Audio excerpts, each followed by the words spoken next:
Now to the latest on the congestion pricing pause, and Mayor Adams indicating the decision to delay the controversial plan may have been in the works for 2 weeks before Governor Hochul's actual announcement. Morgan Mackay has more on what the mayor had to say today.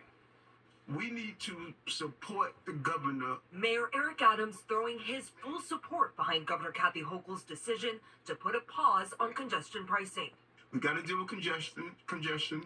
We have to deal with environmental issues, but we should deliberate and make sure we get it right. Adams says that the governor called him about 2 weeks before her announcement to discuss her thoughts about the program. He wouldn't go into detail, but Hochul's office says that they talk about numerous issues regularly. She was sharing her thoughts, and I'm not going to go into private conversations. According to Adams, Hochul then gave him the official heads up the night before. MTA Chair and CEO Janno Lieber did not say if he had conversations with Hochul about her doubts in the program weeks in advance, but confirmed he also got the official heads up the night before Hochul's announcement.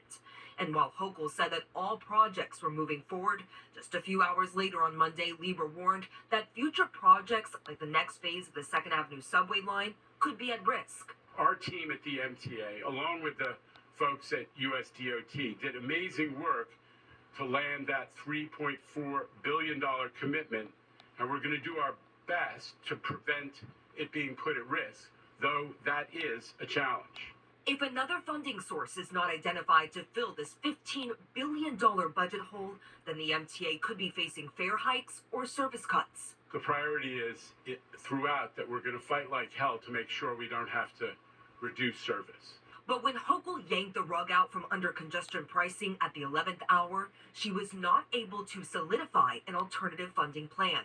Hochul tried to convince state lawmakers in the last 2 days of session to approve a plan to hike taxes on New York City businesses to raise revenue. But state lawmakers rebuffed her attempts and headed home for the legislative year without a solution. Adams says that he spoke with Lieber on Monday about the MTA's concerns over funding its capital plan, but did not seem particularly worried about the lack of a plan B. Governor Hochul loves the state, and she'll figure this out with the lawmakers up in Albany.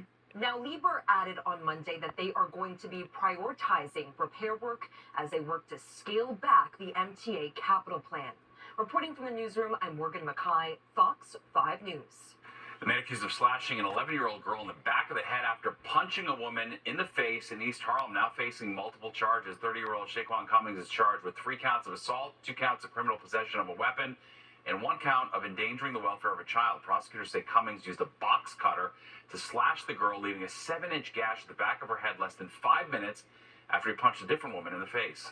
An MTA bus driver sharing her story after being violently attacked while operating a shuttle near the Grand Avenue Depot in Queens. That attack happened on Friday at 11:30 in the morning. The driver, who did not want to share her name, said one passenger became aggravated when there was a route detour. The rider stood up and told her that she had missed his stop. She said she couldn't let the man off, and that's when things got heated. Before I could finish it, I was getting punched in my face driving, and I still had to make sure that I don't crash and keep the people safe on the bus. Just the day before the attack, another MTA driver was violently assaulted while operating a bus in East New York. The MTA continues to plead with the city for more protection for transit workers. Manhattan DA Alvin Bragg announcing the indictment of a man accused of selling guns while he was behind bars. Bragg says 24-year-old Hayden Espinosa allegedly sold guns and gun parts to an undercover NYPD officer during his time in federal prison in Louisiana. Espinosa is accused of selling these items through a chat group channel that he operated on Telegram, which allegedly promoted ethnically and racially motivated extremism. We see this sad and tragic combination far too often, the intersection of gun violence and gun trafficking and hate and extremism. It is very, very disturbing, and it's something about which this group collectively has been quite vigilant. Espinosa expected to appear in a New York court on June 24th. Con Edison installing cutting-edge equipment that could help reduce large-scale blackouts. They're called interrupters. They're going to help prevent damage to underground cables and feeders from spreading. Officials say during summer, equipment failures have led to a domino effect on underground electrical problems, but the interrupters should cut back on those. All right, time now for a look at the weather. Audrey joins us now. Very comfortable.